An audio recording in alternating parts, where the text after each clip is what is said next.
You're watching CNN and this is Connect the World. I'm Lynda Kinkade. Welcome back. Well, to the fury building up across India after police say a 16-year-old girl was gang raped and then burned to death as her house was set ablaze. Her relatives are now mourning her death. Local police say the main suspect is under arrest. He is among some 20 men accused of participating in the attack. Our Anna Coren has this report on how India is reacting to yet another horrific sexual assault. The haunting screams of family members begging for justice following the alleged gang rape and murder of a 16-year-old girl. The attack, which happened last week in Jharkhand, eastern India, is the latest in a series of violent sexual crimes across the country. There was a wedding at my brother's place, said the victim's uncle. She went to fetch water and that's when the attacker grabbed her and took her in a car. Then he raped her. When the family complained to the local village council, the accused men were fined $750 and ordered to do 100 sit-ups. Enraged by the punishment, police say the men beat up the family and then set the home on fire. Her charred remains are now the subject of an autopsy and police investigation. Multiple arrests have been made.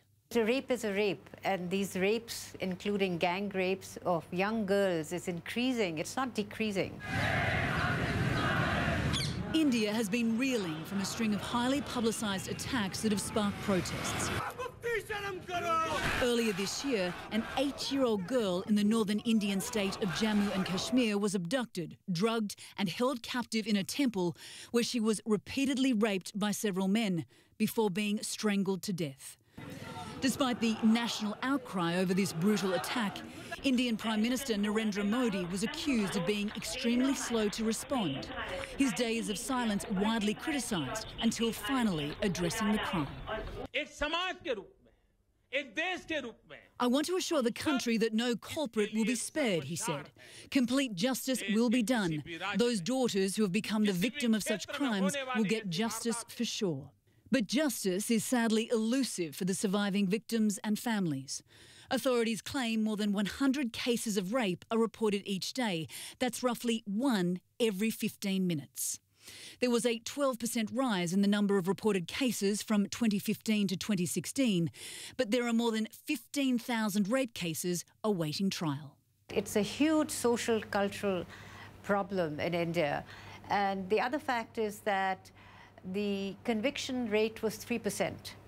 India's deep-rooted problem with rape came to international attention in 2012 when a 23-year-old physiotherapy student in New Delhi was brutally gang raped on a minibus. She died a few weeks later. The anger and protests that followed forced the government to change the laws and increase penalties for sexual violence. And just last month, the Indian cabinet approved the death penalty for rapists of girls under 12.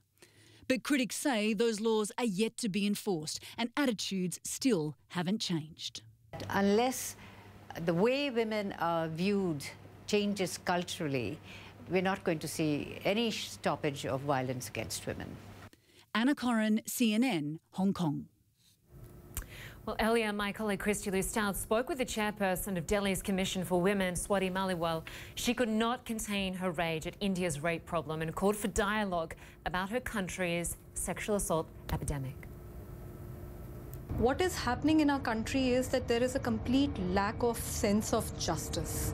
People are just not scared. People feel that they can get away with anything. They can get away with rapes. They can get away with any kind of a sexual assault on a woman and nothing will be done on them. If certainty and swiftness of punishment cannot be guaranteed, nothing will change. Apart from that, we also need complete mindset change. I think there is a complete silence around rapes in our country.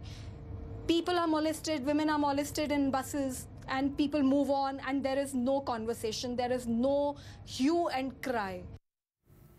You know, as all this goes on, we're getting word of yet another horrifying rape and assault in the same region in northeast India. Police in India's Pakur district, which is in the same state as the other case, say a 17-year-old girl was raped and set on fire on Friday. She survived, and officials says the victim is being treated in hospital with burns to over 70% of her body. She apparently knew the alleged attacker, who is in custody.